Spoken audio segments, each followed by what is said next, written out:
Welcome everyone to Adventures into Reality with myself, Kathy Ma, and normally with the Galactic historian Andrew Bartzis, but he is off doing all things Galactic this week and doing a lot of taping for his membership and his website, which you can always keep updated at andrewbartzis.com. And if you would like to learn more about me, please check out my website, which is kathysperlsofwisdom.com. That's Kathy with a K. And also remember, if you want to get a private session with Andrew or myself, you can contact Tenoch at galactichistorian.com. That's TENOCH at galactichistorian.com. And we'll be able to get to the bottom of your issues and help you see a better way ahead. And for those of you that want to call in today, the phone number, Laura's number is 1 for US 956-217-0261. And the station number is 1 for US 347-688-2902. And for those of you that would like to Skype in, please Skype Laura Lee Solomon. That's LaurelEeSolomon. And if you are going to contact her, please make sure that you're both added to each other's contact list, because if you have not added to the contact list on Skype's the contacts, then she can't put you through. Excuse me. And also, please remember, no video calls. And when you come on and you're waiting, please mute. So today being Monday, an awesome Monday actually, the last Monday in September, it's just, I don't know. I don't even know what to say about today. I can just feel the energy like gushing through. So much has gone on around the world. So much has gone on in terms of energetically, globally. It's a very exciting time to be in. A lot of you may have experienced a lot of change, and there's a lot of stuff that is changing within the energies of the world, the universe, the sky, the moon, the sun, etc. We've had a lot of questions about that, and whether or not this is a, shall we say, a chaotic time. For some people, it is a chaotic time. Other people, it will be smooth. It's ending and a rebirth. Starting, ending, always very, very exciting stuff. One of the things I also wanted to talk about was, for those of you that are really having a hard time this year, being Year of the Monkey, don't worry. It's only a few more months left, and then we're into next year, which will be Year of the Rooster. So we can all take a collective sigh of, ooh, thank goodness.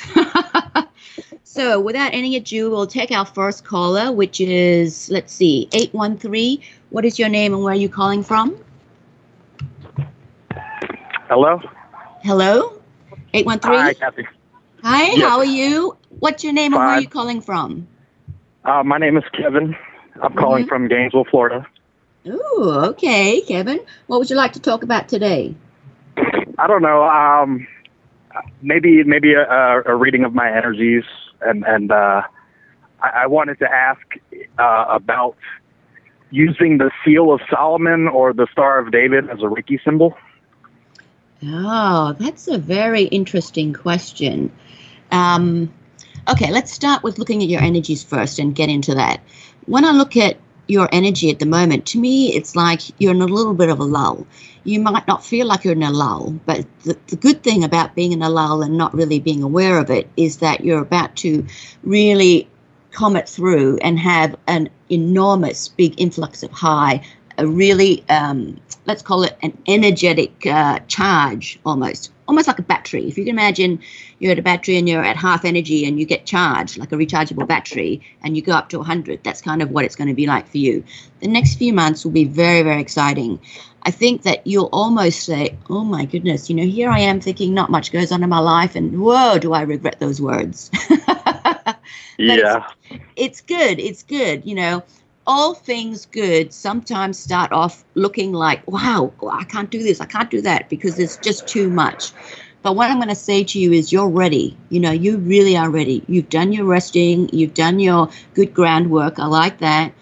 Even though you haven't been super good on doing all your grounding stuff, you are very grounded. So I like that too. I'd like you to spend a bit more time with that. purely because what's coming up for you over the next few months is just going to be so dynamic that it's, any little bit of extra help you can give yourself in grounding will be great.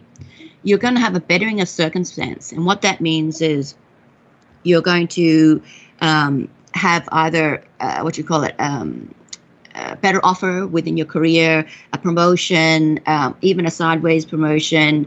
If you're looking to change, you will get offered a new job. All these range of things is a bettering of circumstance. I really like it a lot. I don't know that you think that you need it, but when you get offered these new challenges, you'll be like, wow, can I do that? But you can. You're ready. You really can. Okay. Don't be daunted. Just because it's slightly different and you think it sort of puts the chains of responsibility on you a bit, it doesn't matter because you cope well. It's just your preconceived idea about it bogging you down, whereas in reality it won't. You're very good at time management when you want to be. You're very good at delegating when you want to be. And those are the skills that you're going to be using over the next few months. And it will really show you how far you've come. I like it a lot. Okay. Yeah, I just recently graduated from massage therapy school, and I haven't had my license in it yet, but I intend on doing that. If you go for any test or exam, as long as you do your basic study, you will pass it no problem. I appreciate Whatever it. you Thank think is difficult is not difficult. It's just that people have told you it's difficult, so you think you need to prepare for difficult, but for you, it is not difficult. Okay, thank you. Okay. Okay, so let's get down to specific questions. Do you have, so you asked me about Reiki and incorporating different types of symbology or methodology into it, right? Yes, ma'am. When I look at what you asked me, the thing that really stands out to me so much is the Star of David. It seems to resonate so well with you. Have you been using that symbol a lot? I've used it. I am a Sufi Muslim. That's what I consider myself, and it kind of resonates. I believe I have some Jewish lineage in my family as well, so it kind of resonates with me. It just seems to really light up. I mean, really light up when I see it. I think if you were to incorporate that into your therapy, whether it's in your room or just displaying a symbology, or even using some of the, let's say, Vogel crystals with the Star of David on them, you would find that really enhances all the treatments that you do. Where people are hesitant to possibly share, feelings or emotions with you, they would suddenly feel embraced in that warmth and safety. So I like it a lot. Cool. I also like it a lot because it does open up quite a few energy centers within you. Okay. And could you go into a little more detail about that? What is that noise? Is that a bird? It's a crow. I'm outside. Oh, that's okay. I was just saying, is that a parrot? It can't be a parrot. See, he's agreeing with me. When I say that it will open up more energy centers within you, what I mean is, let's say, for example, you have a few images of it around in your healing room. And let's say you may even use one of the Vogel cut crystals, which has the Star of David on. What you would find is that suddenly your hands feel so much more activated than they are. When you're doing Reiki, you suddenly you can feel the heat in your hands, you feel the activation, and it's very difficult to remember what they used to feel like before, because that's become the norm. And even before you get opened up and initiated in Reiki, especially Reiki 1, they tell you to take note of your hands, and because you don't understand, you can never truly understand what they mean, even though you do take note of it, and then after your activation, you're like, well, is it the same? I think my hands were hot before, and it's very difficult to remember how it felt before. But when you have these energy centers that open up within you, it'll be like there's no mistaking that this is something different, something extra, something turbo almost, because the force of the energy that you'll feel coming through your hands is amazing. And of course, when you're touching people or, doing any types of healing, you yourself will feel that amazing activation. But I would be surprised if people didn't mention to you, it feels like you've got hot pads on your hands. And it's difficult to describe because when you're doing Reiki, you already have very hot hands. But this almost would feel like they think that you've put your hand on a heating pad and then put it on. I mean, it's going to be amazing. And especially when you're dealing with internal organs, kind of, let's call it rejuvenation, fix up, recharge for people, they will feel an amazing difference. So you could even mention to them, I'd love your feedback. In 2 weeks' time, if you've noticed a massive difference, or even not, please let me know, because I'm feeling like there's a lot more energy channeled through. And that will give them that awareness as well about themselves, to notice particular organs within themselves and see the difference.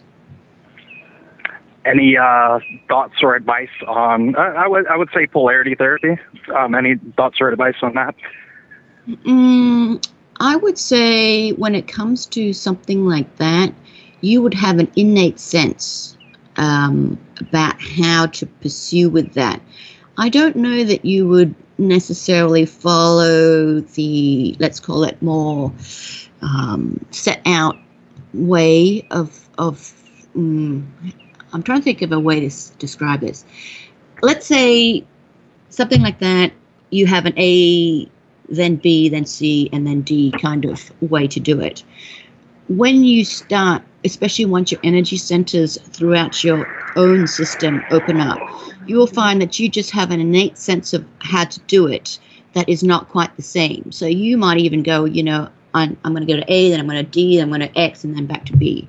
You might not be able to understand why you do that.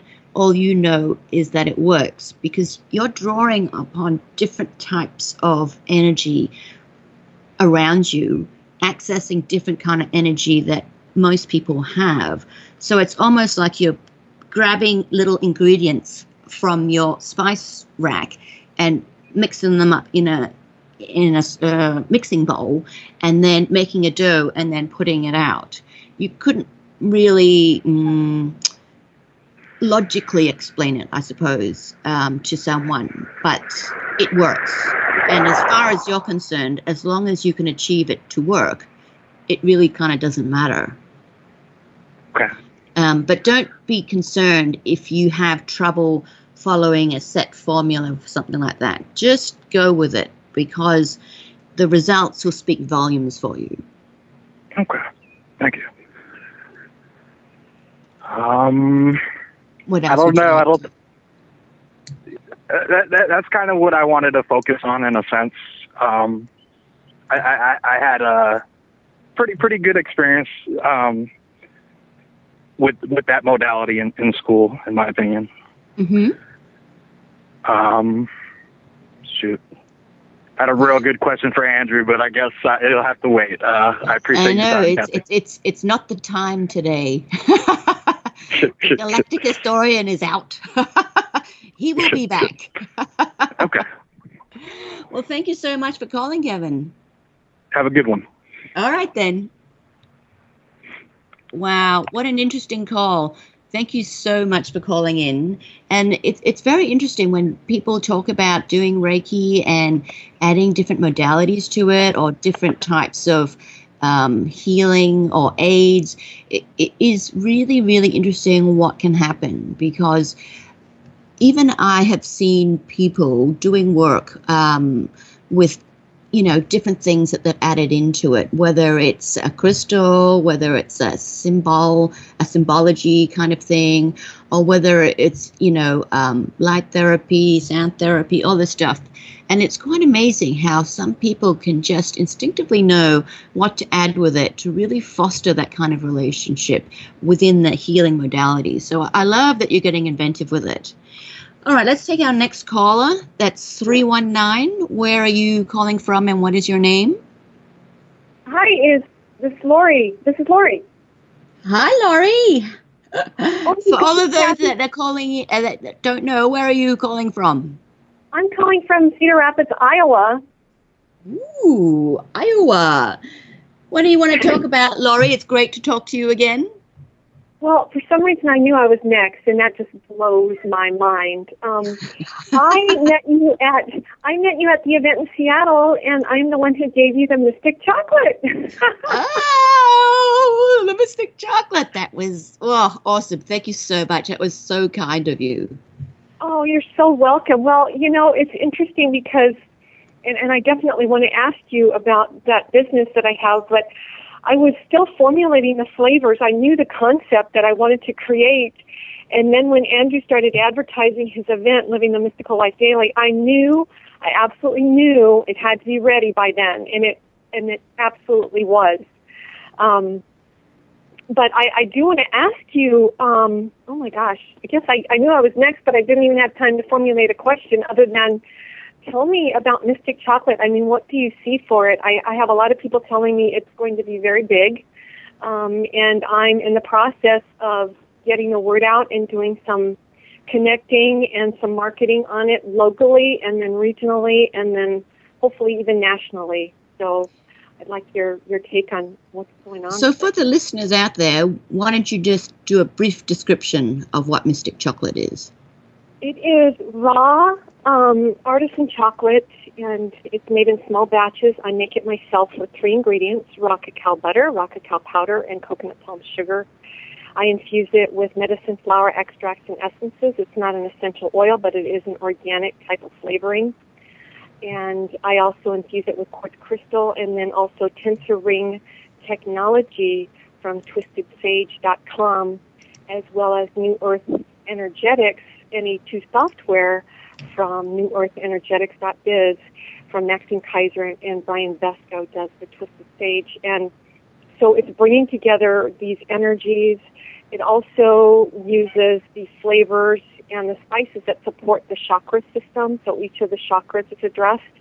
So yeah, that's it in a nutshell. So how do you think that it affects and supports the chakras? Well, each of the chakras need different things. The root chakra, of course, is grounding. It has to do with the color red. It also symbolizes heat. So, for instance, the root chakra, I flavor it with cherry for the red color, of course, and the energy of that color in the fruit itself. A little bit of spice and a little bit of cayenne.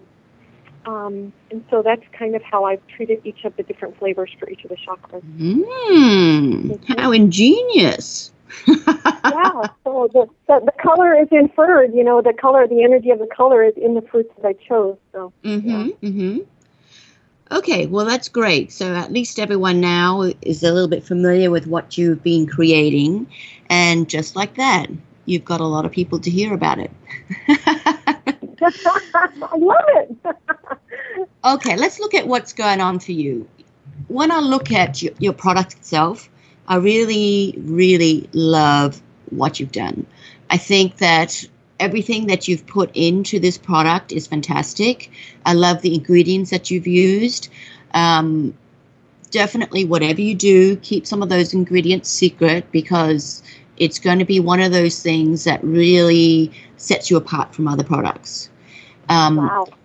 When I look at your business model, let's call it a business model. I say let's call it a business model because I really think you haven't spent a lot of time going through all the nuts and bolts of it.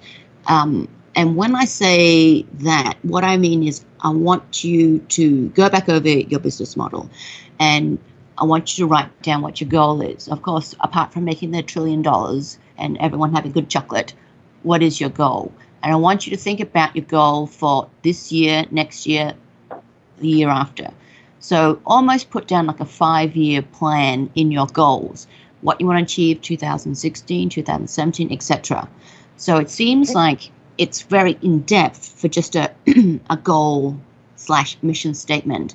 But for you, you need to be very clear on these things because you're going to get so much information and so many opinions. It's going to start to confuse you about what to do. That's why I want you to spend more time going through the beginning of it.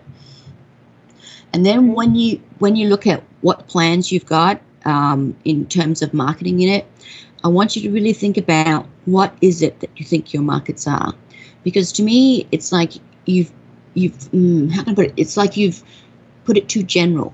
Let's say, and I'll just make this up now. Let's say you wanted to get into a supermarket chain, and you've put down get into supermarket chain, in Iowa, in Montana, and San Francisco, whatever it is. Instead of saying that, I want you to go back and you think, which supermarket do you want to be in? Do you want to be in Lowe's? Yeah. Do you want to be in Harris Teeter? I want you to be more specific about it, because one of the reasons, apart from you needing to be clear on this, is that your creative energy at the moment is very, very high.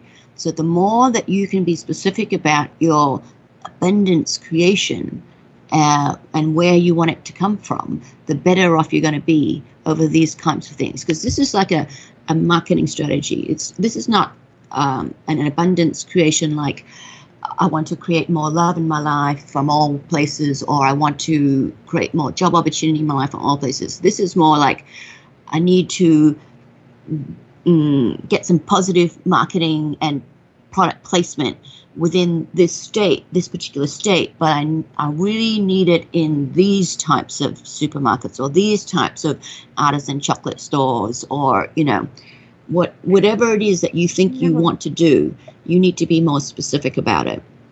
Okay, I can tell you right now that the biggest niche that made itself, it just is front and center is the yoga community. So I've been looking at getting the word out in that way. I'm going to a launch party for Yoga Iowa magazine for their fall issue, October 11th in Des Moines, which is the capital of our state. And that's going to reach a lot of people. I've already been invited to another yoga festival in Dubuque in April, and that kind of thing. So it seems like that is one of the places I am looking at, as well as healing centers and salons and spas. Those are the other places that I'm looking at. This would really go well with. Mm-hmm. Well, why not look at it? I like the places that you're doing, but I think you need to add places such as sports fanatic kind of places, like gyms, muscle building. I know it seems weird, but you have to remember, everyone in that kind of venue or who is doing those kind of activities always needs things like chocolate, whether it's good chocolate, bad chocolate, indifferent chocolate. You can never stay super healthy all the time and not have those cravings. All right, we're coming up to the music. Just hold on for me, Laurie, and we'll get back to you right after the music.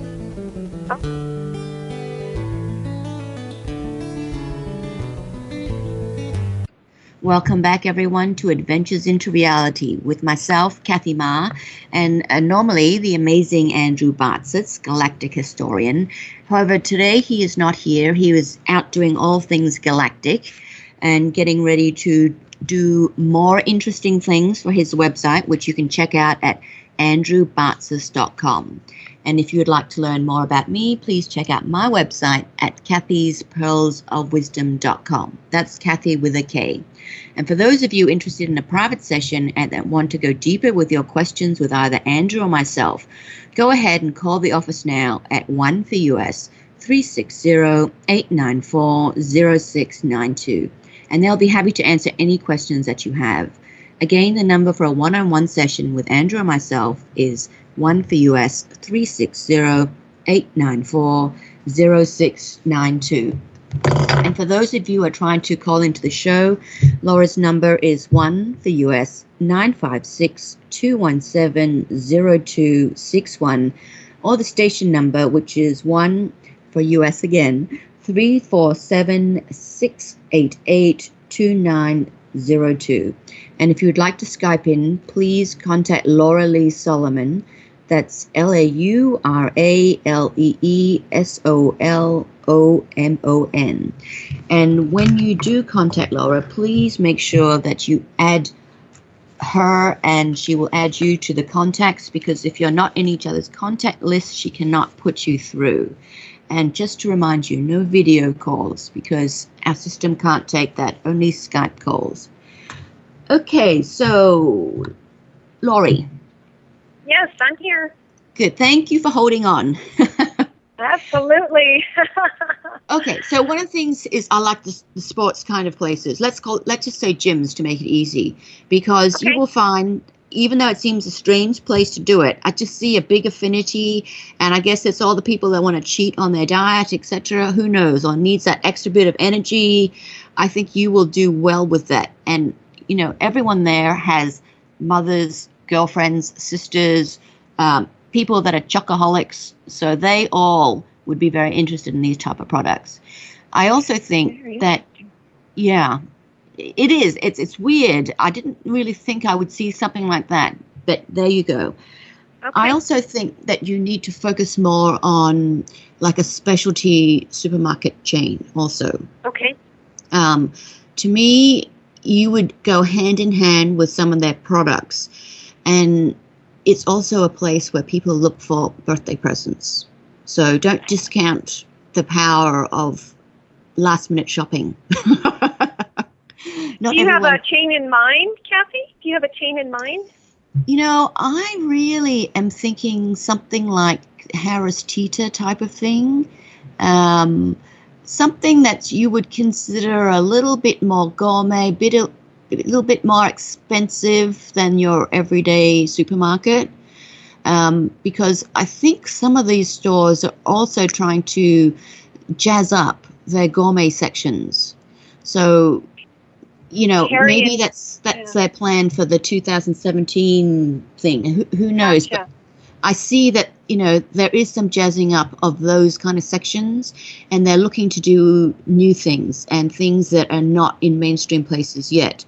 So I think that would also be very good. I like areas that are more sunny than cold. Okay. So that's another thing you can focus on. In terms of logistics, in shipping these kind of products to those kind of places, you'll have to spend more care on it, because I think the shipping for you is going to be further, and because of the heat, it's going to be an issue. So whenever you are planning to do shipping to places like that, just be more careful in your choice of transport, I guess I mean. Yeah, I get that. Do you see it being, I see it being international. So, you know, I have friends in Australia. I've already shipped some to Japan. So, yeah. Woo-hoo! You know, I think specialty stores are always going to be your best bet. So if you were going to do globally, I would, let's say if you're going to Japan, I would go into the more high-end supermarkets and stores. So you've got things like, I mean, I can't think of them offhand. Some of their names are hard to pronounce. But anything that's like Mitsukoshi or above kind of level. And there are stores there that do a lot of business with special, not raspberries, strawberries, oranges and stuff. And in fact, they sell them one piece, all packaged up, because they have these special organic ways of growing them, hydroponics, whatever. But they're like giant oranges, giant strawberries. But where you find products like that, you will also excel, because they're already got that market coming to them. So when you're looking at stores over there, I go online and just look and see for those type of things, because where they have those type of things, they would be definitely interested in you. The Australian market, I got to say, I'm not loving it so much. I think that they're possibly not ready for a product like yours in terms of price range. They have a lot of different choices. I mean, you know, I'm Australian, so I love that you want to go there. Well, I have a friend in Japan. Yeah. I don't know that Australia's the right time for you. I would probably put that like 2018 onwards. But certainly Asia. Yeah. Asia I like. Thailand I like. So Japan I like. And what is that other country I'm seeing? I'd almost say I think it's Singapore. Singapore, to me, look like they have a lot of little boutique-y kind of shops that sell unique little things that are edible. So I'd just use those kind of words when you do your search and have a look, because I think you will find something like that, or you'll find at least people that are agents that supply places like that. Very cool. There's another aspect of my business that's making itself known for Mystic Chocolate. I was just introduced to cannabis oil, and I made some, and people want to buy it. So this might be a whole different line of chocolate, but perhaps we'll save that for another phone call. I do want to continue to focus on Mystic Chocolate. Okay. Can I ask one other question about my health? Yes. Just to go back to the chocolates, Sprouts Farmers Market. Do you know that? I'm sorry, say that again? Sprouts Farmers Market. Can you spell it? Sprouts, like alfalfa sprouts. Oh, Sprouts Farmers Market. Sorry, is that my accent? Sprouts Farmers Markets. Yeah, I think they have that in Boulder. I've been to one of those stores. Yeah. I'd keep that one in mind also. Okay. But let's just go back a little bit more to your marketing of this first. Okay. Another thing that I want you to think about is you need to write more text that introduces this product better. I know you've already got some spiel, but I want you to think about, if you were like a hardcore marketer, what are you going to say? And even though it doesn't necessarily sit well with you because they've got all the hard sell keywords in it, I want you to think of that. If you can't do that, then find someone who can, because you need a lot of different kind of text. And when you're doing your intro sheet to potential buyers, potential sources that they can distribute for you, you need all that key stuff in your synopsis. Like the most delicious chocolate in the universe. If that's what they say, then that's what it has to be, even though you think that's OTT. Because sometimes you have to bow to the advice of experts over things like this to capture interest. Once you've caught interest, they're interested in everything that you have, but you need to have more keywords that are going to capture the interest first, because if you can't get them past the first 3/4 page, then it's already defeatist in a way.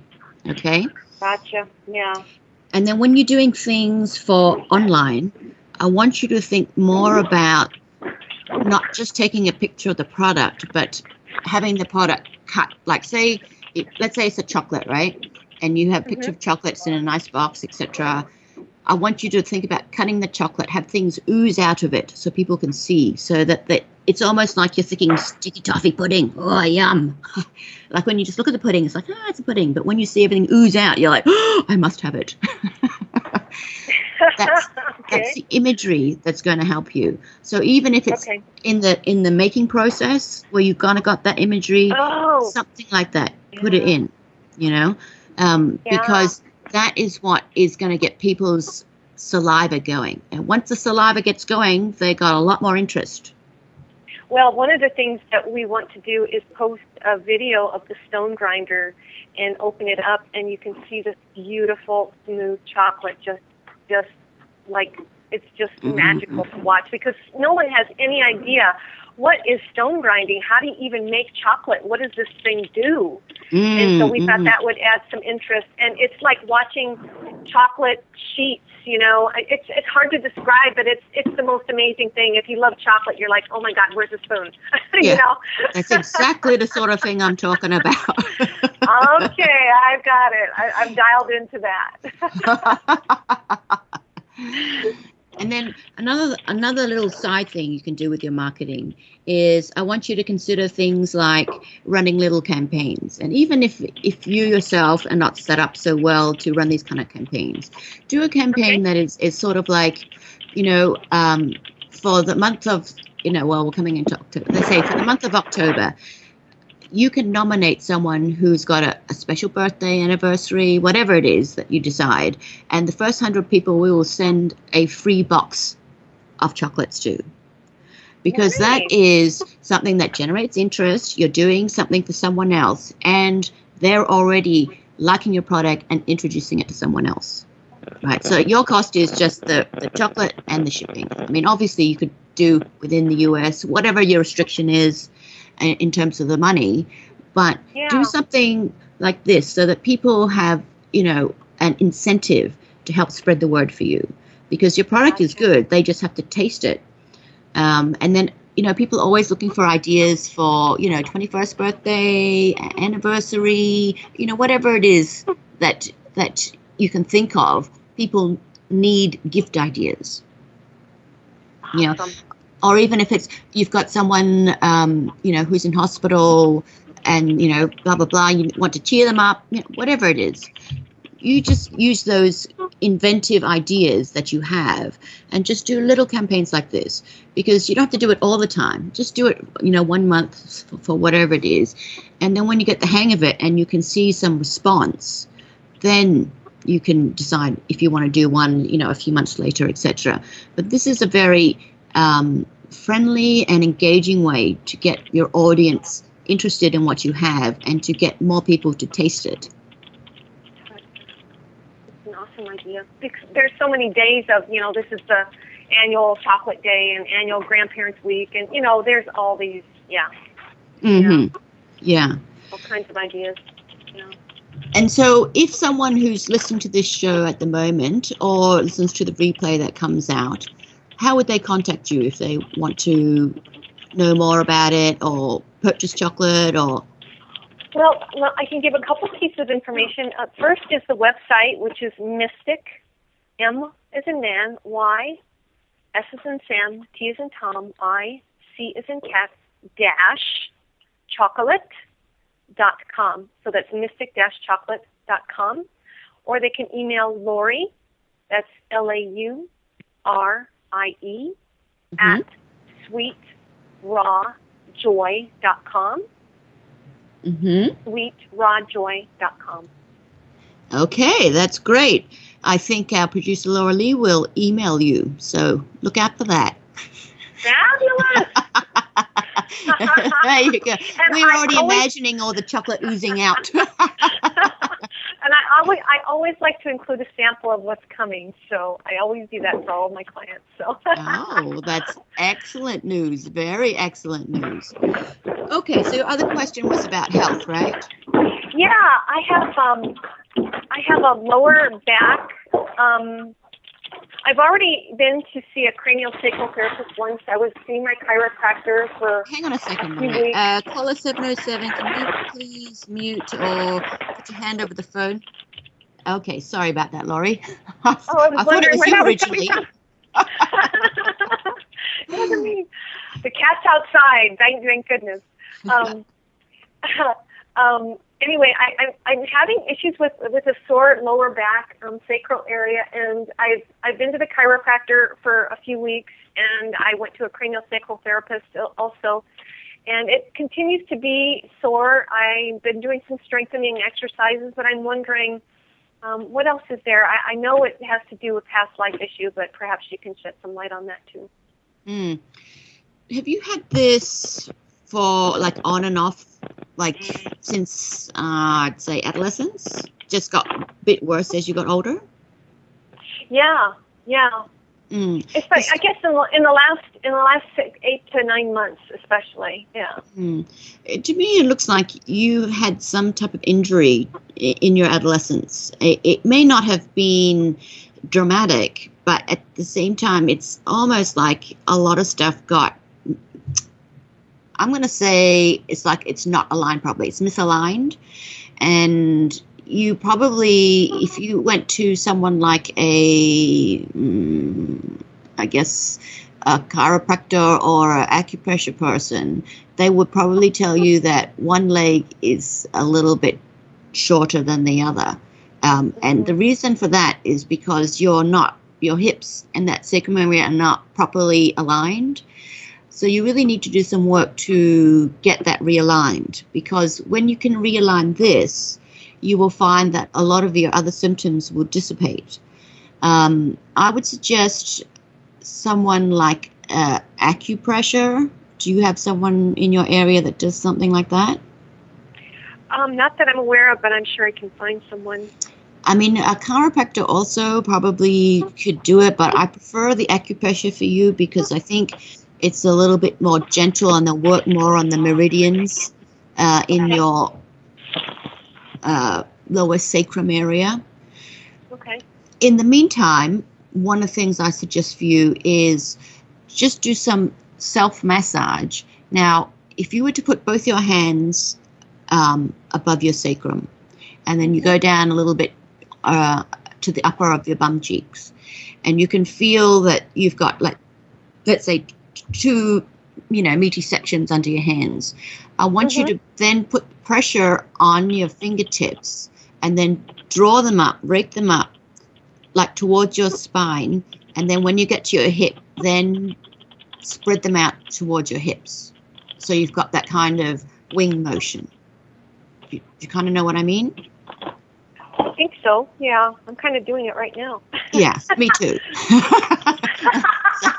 so you've got your fingers down there, and so your hand is pretty much halfway down your bum, both hands on each cheek. And then you're putting pressure on, like you were trying to stop blood, that kind of pressure. And then you're going up, so you go up towards your sacrum, and then when if you draw your thumbs out, you can feel that you're pretty much in the creases of your hips, that area. That's when you start to spread out towards them. So you're like raking it along, okay? And what I'd like you to do is just use some oil, like massage oil or baby oil, whatever you feel comfortable with, and just keep doing that. Because what that will do is it will drain a lot of stuff within that area. And the more you drain it, the more everything in there can loosen up. Because at the moment, like sometimes I'm sure you will touch it and it feels kind of not swollen, but it's like you having retention. You know that it's not just fat, But if you keep doing that every day, you will notice it. You don't have that same swollen puffiness there. And that's what you want, because if you can do that, then everything inside has more chance to realign. And it will also give you relief.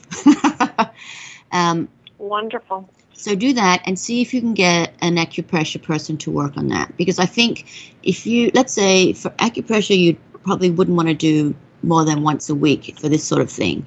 After about 4 or 5 sessions, you should really feel a lot freer and really not that much, let's say, pain. No, not pain, but not so much aching that bothers you. Yeah. Wonderful. But to me, it looks like it's something that, you had some kind of injury in your adolescence, like, and it's a kind of injury like, you're falling off a skateboard and fell. Like, it's not big enough to have been taken to a doctor to see it, but it's done enough harm in that it's disaligned everything, and the soreness that you felt, you probably thought would go away. It's just you get busy as a kid and then you forget about it, and then it keeps coming back and you wonder what happened, Yeah. Well, I don't even remember what it was, so it must not have, got my attention. So it'd be something like, falling off a swing, falling off a skateboard, something that's not, didn't draw blood, something wasn't ordinary. Yeah. Then you probably weren't even supposed to be doing it, so you didn't tell anyone. If you own up to doing whatever you did, you probably would have got grounded. or not be allowed to go and play, whatever it is. But it doesn't seem like it was a big accident. It just seems like it was something where you just, fell, hurt yourself, and that's what happened. Okay. Wow. Well, wonderful. All right. Well, you're welcome. You're welcome. Thank you so much. I still am just amazed that I got through. I can't believe it. But I'm so glad I did. Well, it's your lucky day, right? Yes, yes. Maybe also, having met me at the event, we've just got that synergy. Yeah, I think so. Oh, yeah. And, Debbie looked after those chocolates, hid them all away. Good for her. Yeah. Well, thank you so much for calling, Laurie, and thank you so much for coming to the event. Oh, I plan to come back next year, so I'm very much looking forward to it. It was amazing, and I know you guys are going to be working on making it even better next year, and I'll be back. Yeah, well, next year, Andrew's already thinking he'll do it for 4 days, because 2 days just wasn't long enough. Yes, yeah, I think that's a wonderful idea. And what you found, too, is that, well, what I saw is there was so much connecting going on before and after, and it just gives people an even more chance to make those connections and keep in touch with each other and create this amazing network that's already being created. So. Oh yeah, definitely. It was something that you realize it's worth going in a day or two early just to meet people, to prepare, share ideas, make some new friends, because everyone is just like, wow, there's just too many people to meet in such a short span of time. Yeah, for sure. And if I'd known that the Grove of the Patriarchs was near there, and I know some people went there, I would have definitely wanted to go. I know. So at next the time time.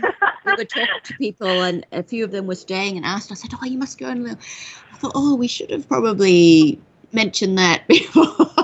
But, next time we'll be smarter. Yes.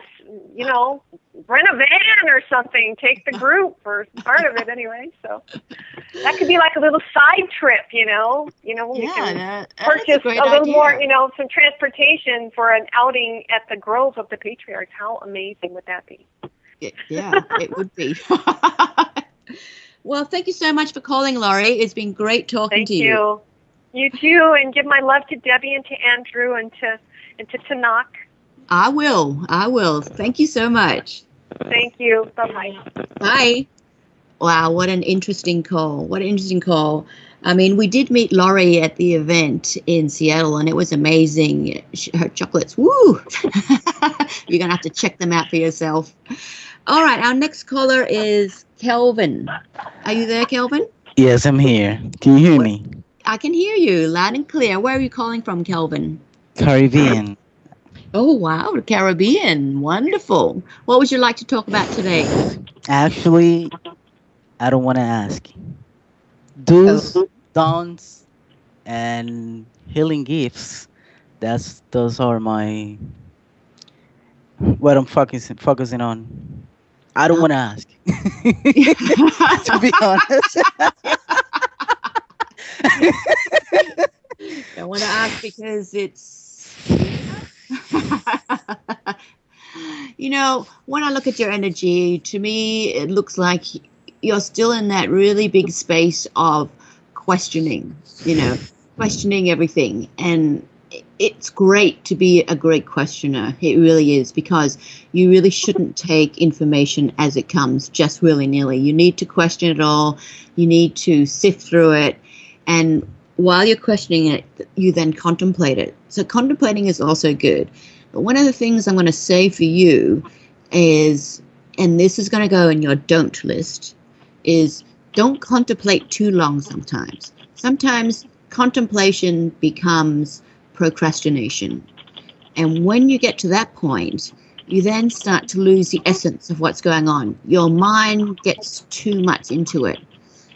So what I mean by that is, let's say you've had a new concept, you read about it on the internet or someone told you about it, and then you're really questioning it, so you do some research on it for a week, and then the next week you're thinking about, would it suit me, should I do it, this and that, you have a lot of things that go on in your head. And during that week when you're trying to sort it through, at some point you click into an overdrive where you start to contemplate too much. For you, when I look at what's going on for you and the energy that's within you, within 2 days of contemplation, you already know the answer. Any extra contemplation is procrastination. And it's because either two things. One, you don't want to try it because you're too scared, or two, in the core being, you know that it's not right for you. Now, Kelvin, the music is coming up, so please hold on and we'll come back to you after the music. Okay. Thank you.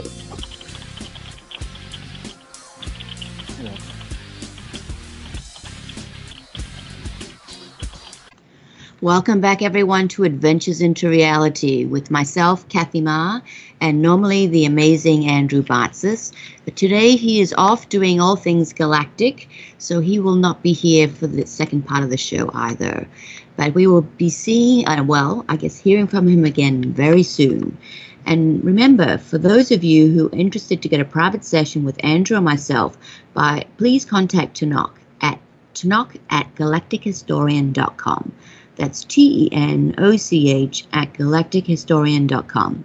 And we'll be able to get to the bottom of your issues and help you see a better way ahead. And for those of you that are trying to call into the show, please be patient because the phone lines are always so busy. But here are the numbers again. Laura's phone number is 956-217-0261.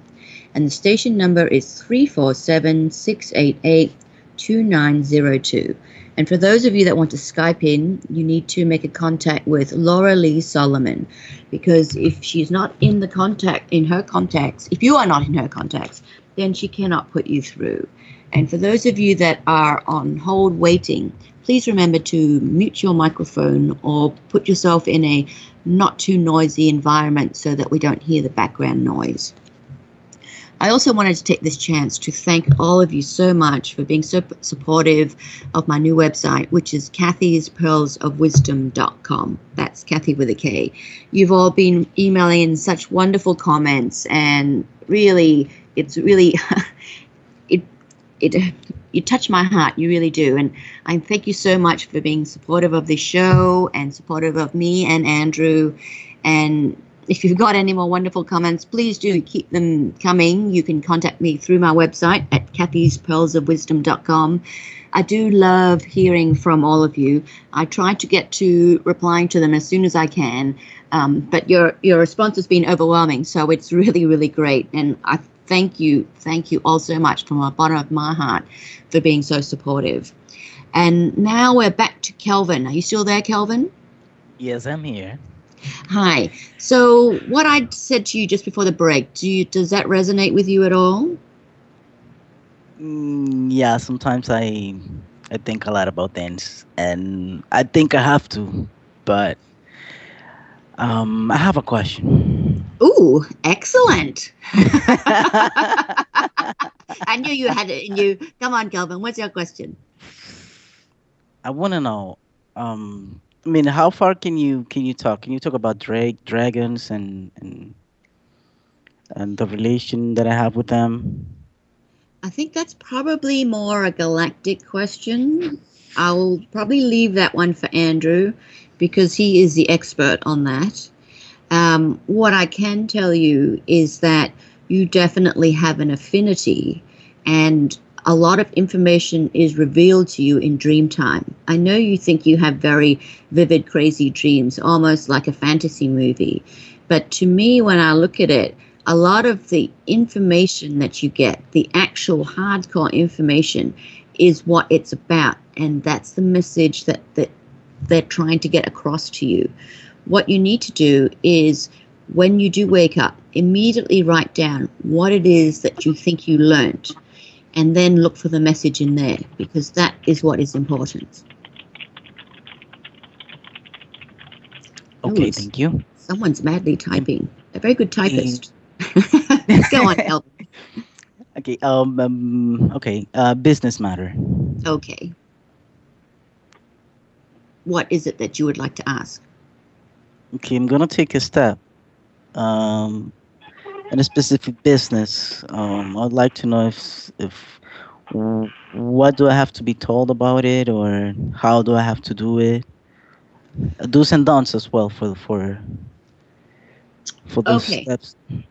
When I look at you and business and concepts that you have already in your head, I think that whatever business idea you're planning or contemplating, I should say, I really want you to go back and rethink the target market of it. Like, to me, I like your concept a lot. I really do. I think it is going to help a lot of people.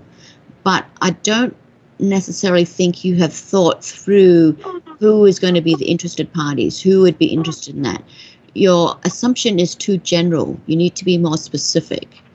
And then when you have identified that, I want you to think bigger.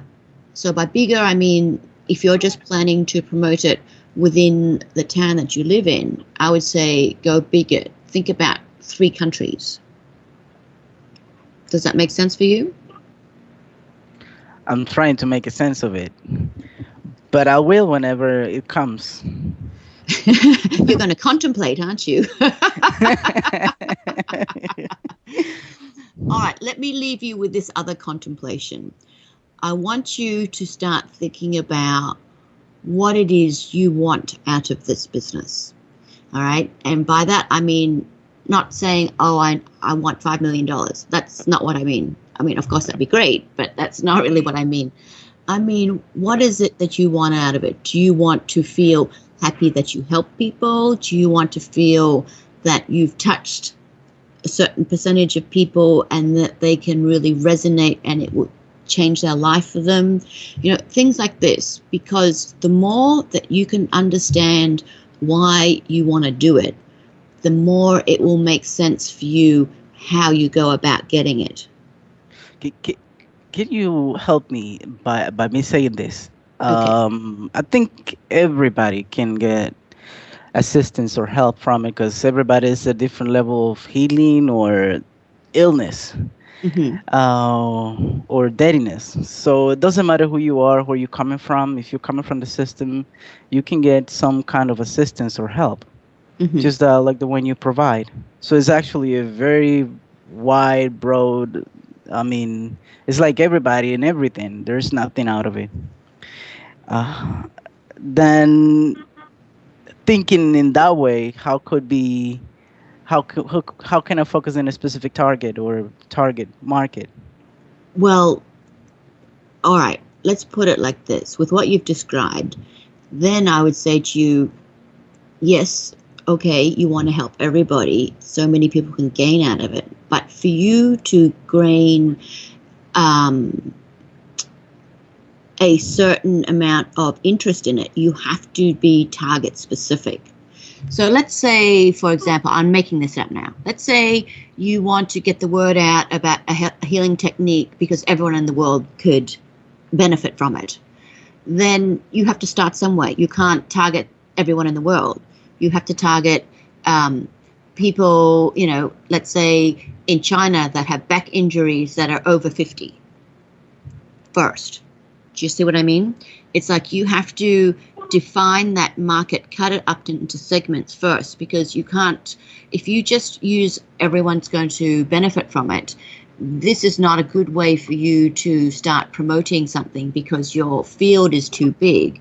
But once you have targeted a few different markets and you have gained interest and you have gained following, let's call it, in a healing modality or people that are using it, then you can expand to, you know, people, let's say in America that are under 5 that have had accidents that they need healing for their heads, you know. And I'm just making those type of things up. But you need to start doing small segments first and then swap onto other segments, because when you can focus on small segments and those segments are already interested and talking about it, then they can help you generate more interest and more word of mouth, let's call it, so that more people will look at it. You as one person cannot do a message to the world super effectively. It would take you forever. Well, okay, not forever. It'll take you a very long time.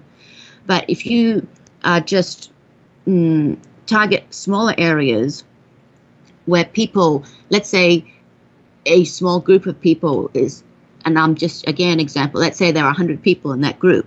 If 60 people from that group already know about it, then you have achieved your goal and you can move on to the next group because you've already got that 60 people there.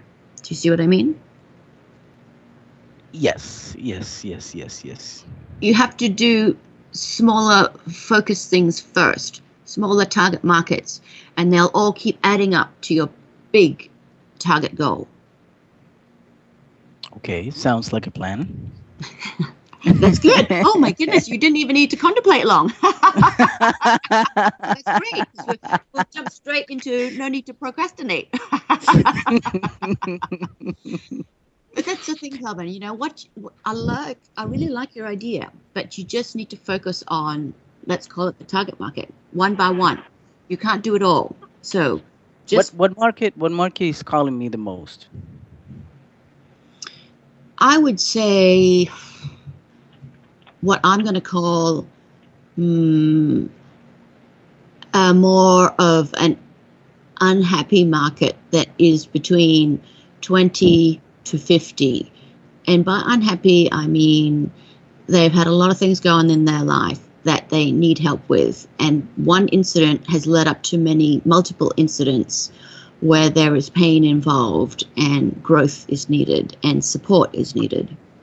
And how can I reach them? How can I get how can I make them, I mean, how can I just synthesize a little message that I can put out that will be actually targeting them? I think in your instance, the easiest way to start going about it is to go to the internet and use forums. Once you define that market in your head, you will know where to find these people. And where you find these people are in forums. And that's where you can talk to them and then promote what you want to do. Because they will understand that you're not just saying it because you want to make money. You're saying it because you care about them and you want to help them. So it's like creating a website, putting everything together, and then going to forums and something like that.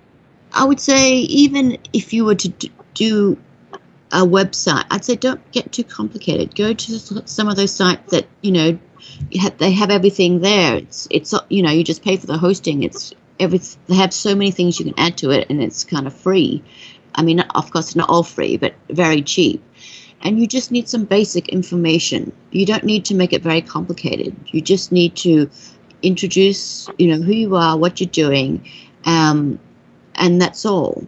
And then with that information in hand, then you go to the forum. So if people want to contact you, they can go to your website, they can see what you're doing, and they can contact you from there. Okay. Forums are a very powerful way to reach people that's very targeted. And for you, I think that's going to be the easiest way to do it, because the target market that you're going to be targeting is not necessarily all in one place. Like, for example, they're not all necessarily living in the same town. You know, in a sense, you have a target field, but it is not necessarily geographically in the same place, these people. Okay. It's worldwide. Yes, because the internet is worldwide. I mean, you can, you know, I'm talking to you. We've got people from all over the world listening. I mean, it's the same thing. Because it's internet, anyone from the world can access that information. It's just a question of finding where they all go to at that particular time in their lives, you know? Okay. And what are the healing modalities that I already know that I don't know that I know, or that I'm developing that I should develop, or those that I'm not paying attention to that I should? Wow, you fit a lot in one question. I would say, when I look at your energy, to me, it's like you already have quite a few healing modalities that you know, and you are aware of you knowing them. I think that you need to start really thinking about what is going to be a more hand in hand with what you're doing. So I'm really liking sound with you. I think you really should consider exploring different types of sound therapy and breath work, because I think those two things put together with what you have now will be extremely powerful in terms of a healing modality that you can use. Thank you. You're welcome. You're welcome. And so thank you so much for calling, Kelvin. It's been great to talk to you. Thank you for being so patient. And Now, I look forward to hearing you and your updates in a few months and how you did not procrastinate. You just thought, considered, and took action. yeah. I know you can do it. You have it in you. I know it. Thank you so much for calling, Kelvin. I'll have to take the next call now. I'll Oh, wow. Wasn't he interesting? Sometimes it's very, very interesting to take calls from people that really aren't sure what they're up to or where they want to go with it. They have an inkling of it, but can't quite formulate it in words and actions yet. So let's hope he does come back to us in a few months and let us know what's been going on. Okay, so our next caller is 412. Hello? 412. Hi, what is your name and where are Hi. you calling from? My name is Marty, and I'm calling from Pittsburgh, Pennsylvania. Ah, hi, Marty. Hi, I was the mad typist you heard in the background, so I had Ah. I was like, someone's Sorry typing about that. really. Yes. Well, Very I strange, applaud your wasn't it? excellent typing skills because you can type fast. I can type fast. I'm a writer, so actually I was writing at that okay. time. Yes. Okay, so Marty, what kind of questions do you have today? Well, I called today because you had a chocolatier on just before, and I'm a chocolatier, and I said, that's got to be more than coincidence. So I needed to call you in because I own a chocolate company, totally different concept than what the previous caller phoned in, and a totally different geographic area. So I just thought I would call in. And what weighs on my mind the most are problems my son's having with family court. And I'm trying to help out, but it's so corrupted. And I just that's what's really weighing on my mind. Although of course I would like to see my chocolate business grow too. Okay, so what is it that's going on with your son in court then? Well, it's been 5 years since he was ejected from his home. He was a primary caretaker of his 3 children. He was finishing up his degree, so he was at home and then taking his degree by web. And here we have a thing called a PSA. And anybody can go to a judge and say, okay, I'm afraid of this guy. He has to be removed. And in the small towns around here, they'll mostly say, okay, fine, because if they don't, there could be consequences. If they do, they don't worry of the consequences. So he was ejected from his house, couldn't see his kids for a long time. And then it's been nothing but shenanigans. It's been 5 long years. There's still no divorce. He moved away so that he could be closer to his kids. And now they're trying to, it's been a continuation of always trying to give sole custody to the mother, because sadly, a mother will get more money the less time the father sees the children. See the problem? It's a financial incentive built into the system. And anybody can say, well, I'm afraid of him. That makes him a monster. You know, people hear so much about abuse, but they think it only goes male to female. They don't understand it goes female to male. And they don't just being in courts 5 years is abusive. But, applying for sole custody of someone who had been the primary caretaker, and it is just incredible to me. And the lies that have been told in court and the incredible blindness of the courts themselves to their own processes is staggering. There's no accountability. No one's collecting even statistics on how many fit fathers are not able to see their children. There's all kind of games played with the calendar. For example, he made an application in another state for shared custody, and 6 months later, all of a sudden, when it was time for the hearing, the judge said, I have to think if I have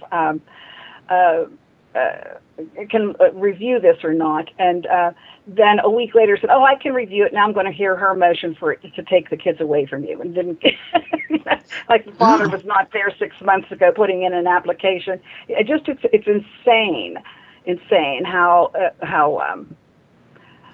Okay, so I think Galactic is. I think I'm a bit confused about the part. So, how is it that they did not end up, like, what was the separation part? Like, Okay, at first, there was shared custody. So she had them 60% of the time, he had them 40% of the time. And remember, he was unemployed when he was cast out of his home. So if it were a mother that happened to, that the father cast her out of his home, she had no job and wasn't allowed to see the kids, everybody would say, what a tragedy, what a horrible man that is to do that.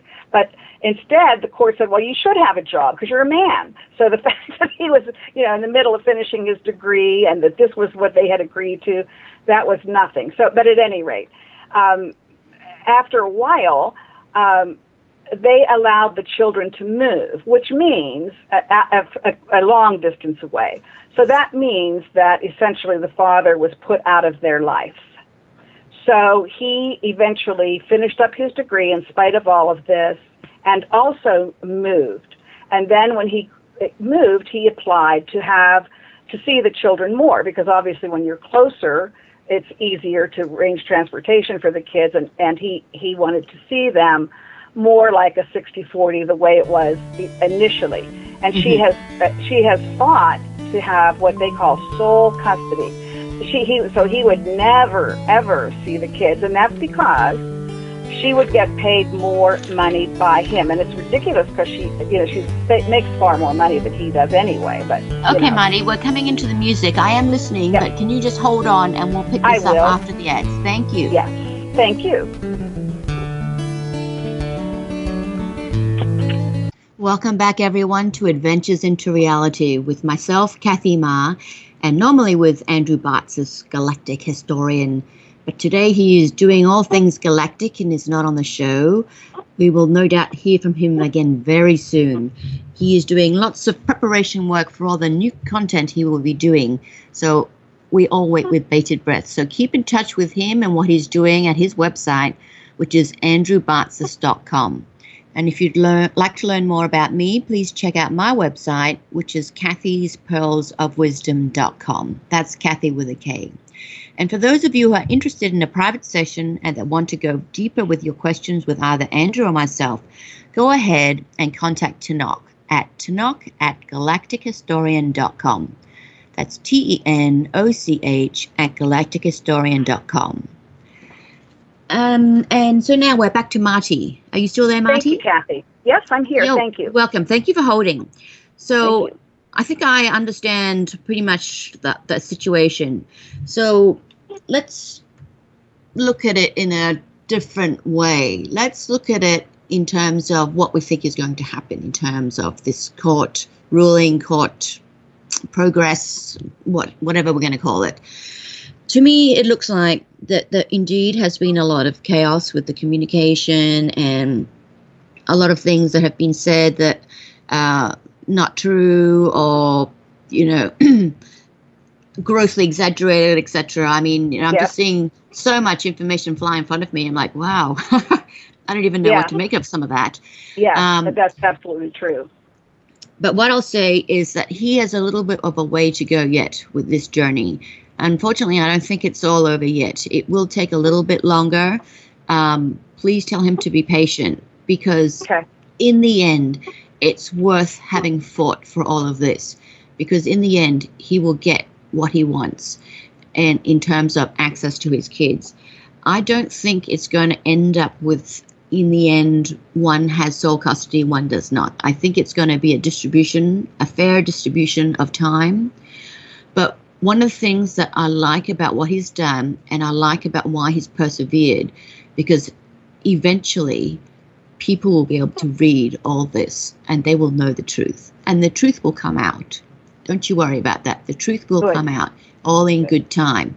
It is now just a process which, he's in a system and that's just the way it's going to play out for now. But it's a sort of situation where I say he's very righteous. And by righteous, I mean what he's doing is right, it's just, and he will get the result that is right and that is fair. And by fair, I'm saying that both parents have access. I'm not siding with one side or the other. In terms of a child and their development, and as they go through time, they will make their own choices. It will be what can be considered fair. It is going to be a bit longer, though. And I can only put it like this. It will be in under 2 years that all this will be resolved. And I'm putting a long time stamp on it because I don't want you to panic when this and that happens. So well before your 2 years is passed from today, this will already be resolved. And that's what you need to remember. All right. Don't worry about the ups and downs of day to day and that there is never going to be an ending. There will. And it will come suddenly, very quickly, and very justly. And no one involved will expect it to have ended and just finished like that. But it will be sudden. And you will be happy with the end result. Right. He will be happy with the end result. Okay. And the truth will come out. So, it's not a good thing that this has happened. It's not a right thing this has happened, but the truth will come out. And that's what we need to hold on to. That's what we need, yes. Yeah. So it is kind of good news, but just not yet, But there is a positive end result. So hold on to that and just keep the faith. I will. Thank you, Kathy. And good remember, he's righteous, and that's all that matters. Yes. I was telling him to put on the belt of righteousness. So. Well, there you go. There you go. And just quickly, looking at your chocolate business. Yes. I really think you need to increase your distribution. Okay. You need to really prepare yourself because something is going to come up soon and you're going to get a massive order. You need to be prepared. So if you can imagine in your own head, if you suddenly got a massive order, like let's say an order is 100, you might get one that's suddenly 300. What would you do? Do you have all the information ready and everything that you would need at your fingertips? You don't necessarily have to have it, but you just, So be prepared for that. I like it. I think the expansion will be good. And it's also going to be unexpected because you've been putting a few little seeds out there and they just haven't come to fruition and you're getting frustrated. So don't. They are growing and they will come to fruition. So I like what you've been doing. Well done.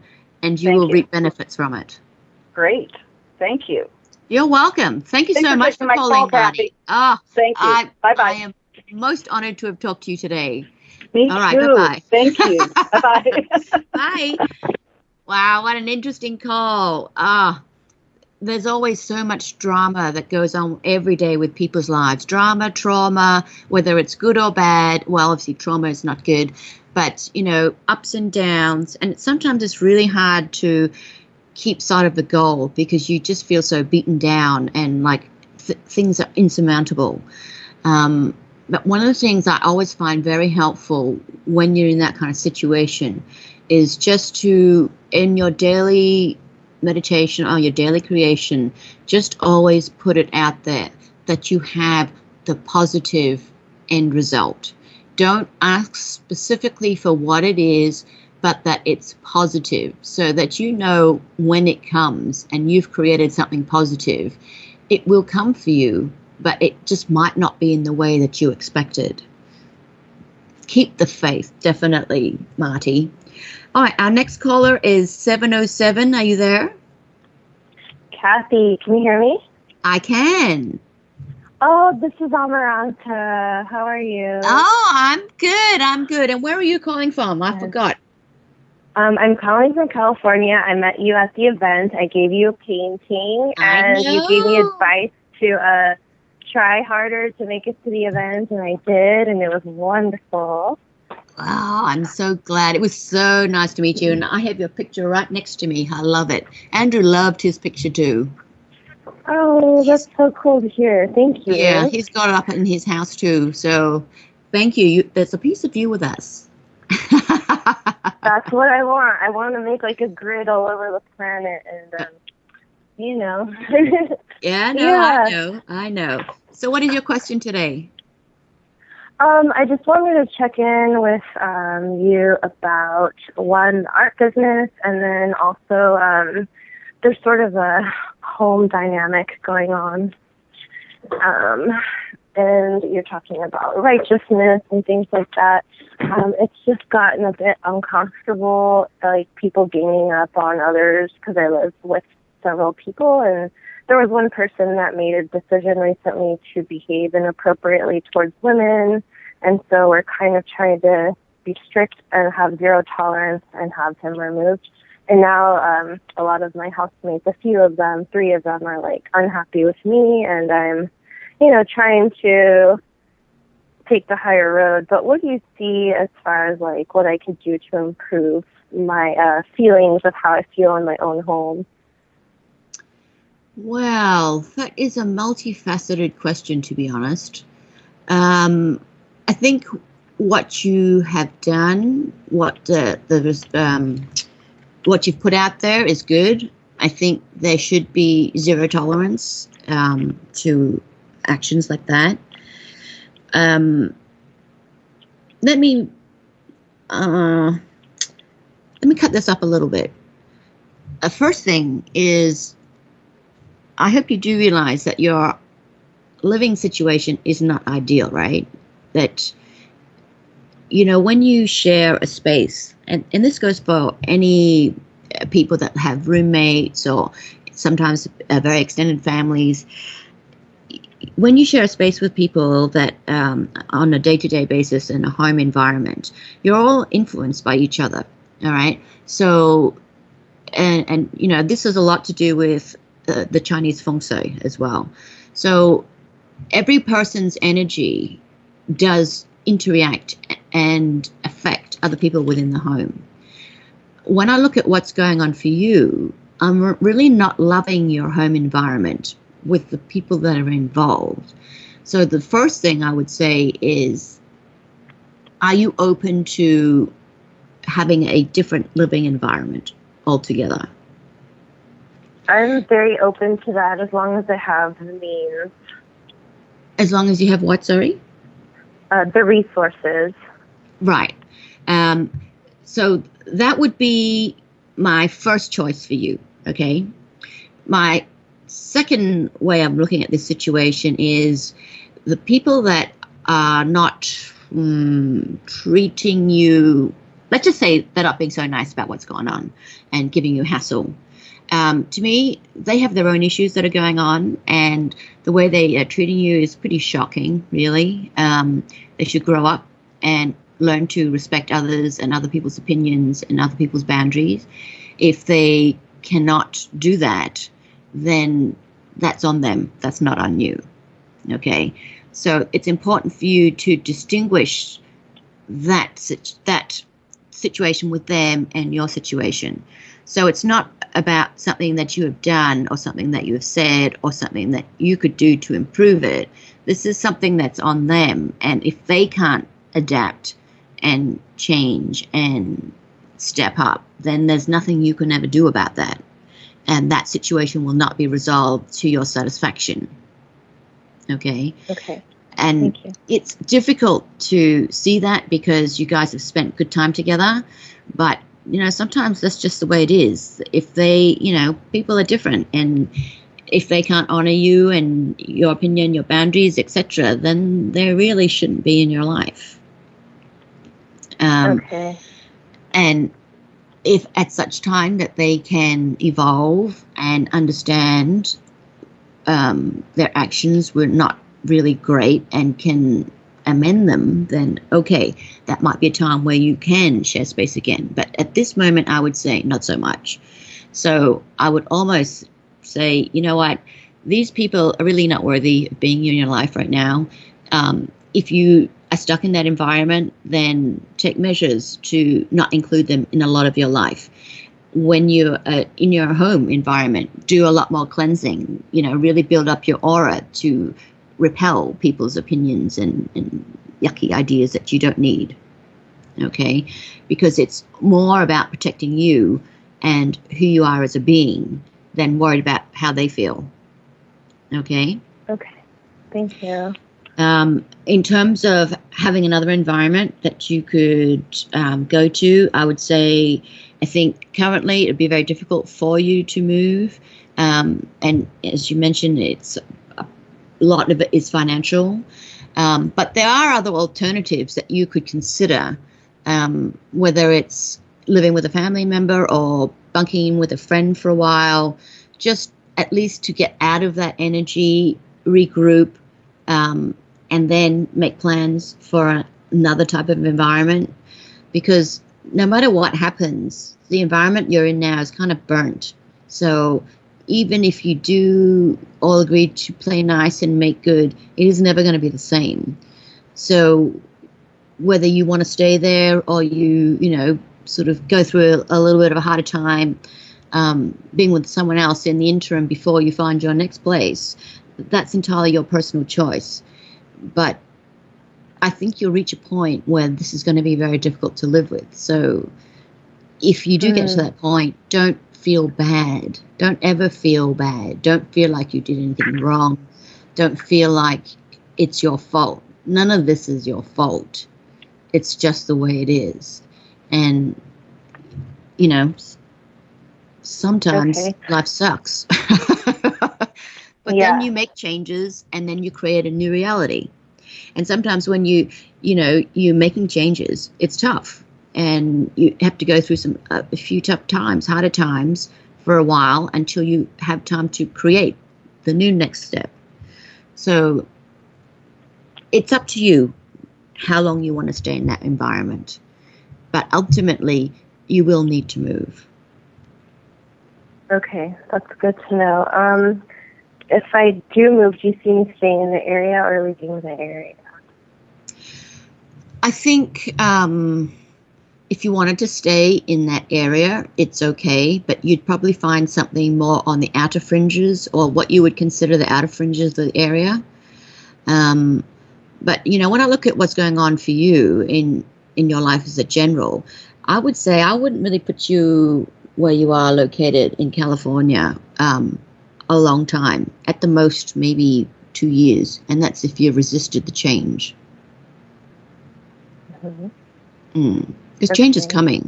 It's definitely coming. You just have to be open to it. And I know you think you're open to it, but at the end of the day, you're not as adventurous as you think you would like to be.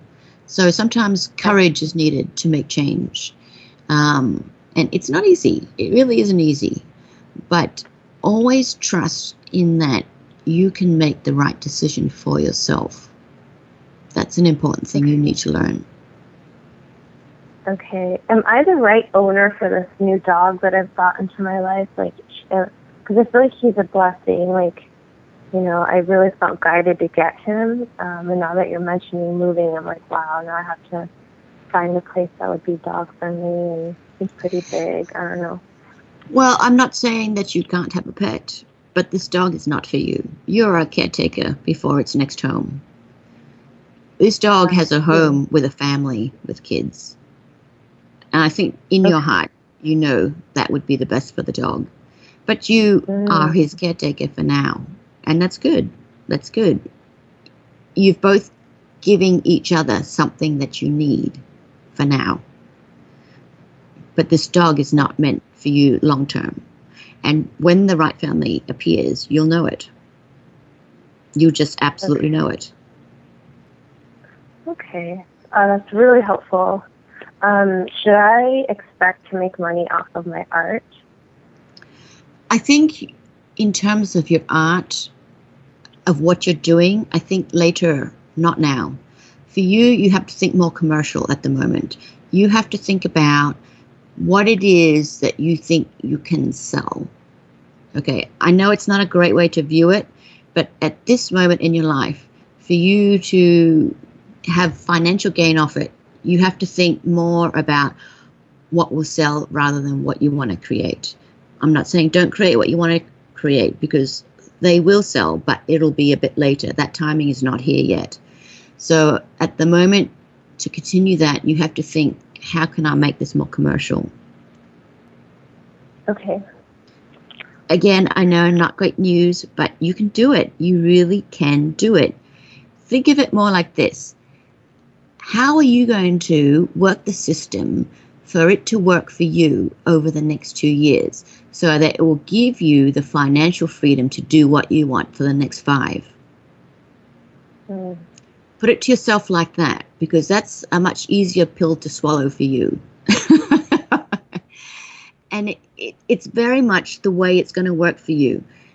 What can you do to create financial freedom for yourself later? Because once you work that out, then you've got a highly motivated person that will do as much as she can, work as hard as she can to get that nest egg so you have that financial freedom for the next 5. And you see that nest egg being a result of art making as opposed to working for a company or some other business? I see that as you having to ply your trade in a commercial way. Like, it doesn't sit well with you because it's not your sole creation, but when you recognize why you're doing it and that you're putting a clock on it, it's easy. Just remain focused on why you're doing it. Okay. And when you say that I should be moving to a different environment, is there like a specific geography that you think would work for me? You will have an offer to move, and that's why you move. It's the first serious offer you've had, and it's a no-brainer. When you get offered it, you'll just go. But you will be scared to go. That's why I'm saying it sounds easy, but it's, kind of not. I know you in your mind you think you're open to it, but emotion doesn't always jump forth with the mind.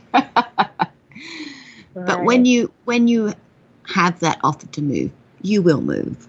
It might take you longer than expected to make that choice, but you still will do it. Okay, and then I haven't had like a serious partnership in a few years because I dissolved one and then have been kind of looking and enjoying. And then I have like a soulmate friend right now, and we've definitely crossed the line from friendship, but we both understand that it's not sustainable. But is there anything you can tell me about like what we're supposed to learn from one another? This relationship to me does not look that healthy, in all honesty. I don't like it for you because there is not an equal give and take. You give too much, the person takes too much. Expects too much, and you give too much. So, not that all relationships are equal, but I don't like the way this is unfolding. I know you've just said that it may not be forever and etc. But that's just your self-justification. Remember this: you are an absolutely wonderful human being. You have so much love to give. You really do. When I look at how big your heart is and how much love you have to give, it brings tears to my eyes. It really does. You deserve and will get someone that can match that. This is not that person. This person is just sucking life out of you, metaphorically speaking. This person's heart is not available to you. And the sooner you can see that, the better off you'll be. You have to remember, you are worthy of great love. You have the right to great love, and you will get great love. Until you get something that you consider at least close to that, it is just a dalliance, and treat it as such. Okay. And then one last question. I'm not in good terms with my sister.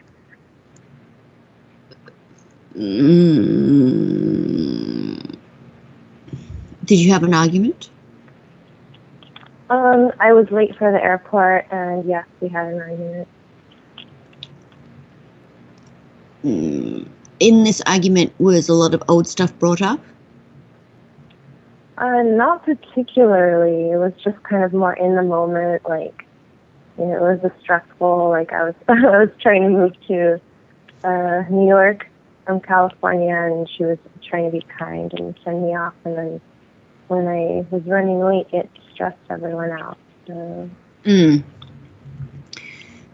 I ask you these questions because to me it doesn't look like it was just a one-off, this is what happened situation. It seems like there's a lot of old stuff that's related to it, attached to it, I should say. Well, as sisters as well, of course, there's a lot of unresolved stuff with many siblings. To me, it's a lot like, I'll make this twofold. One of the parts of this is that she doesn't get you, and it's very frustrating for you to talk to her or to get her to understand how you think or how you feel. So you are frustrated, and you view what she does a little bit as interfering. On her side, a lot of it is you don't seem to respect her thoughts or her mind and a time, etc.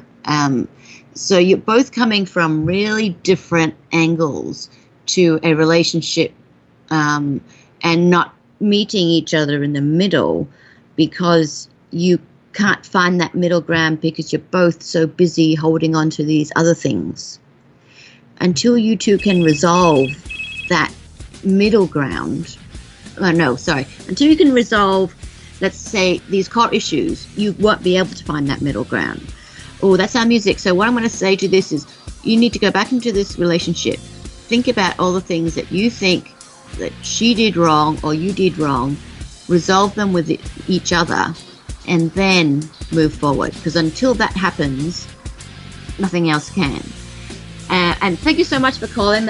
We've run out of time. And sorry, Baraha, we really ran out of time to get to you. If you contact us next week at the beginning, we'll put you through. Thank you, everyone, for listening to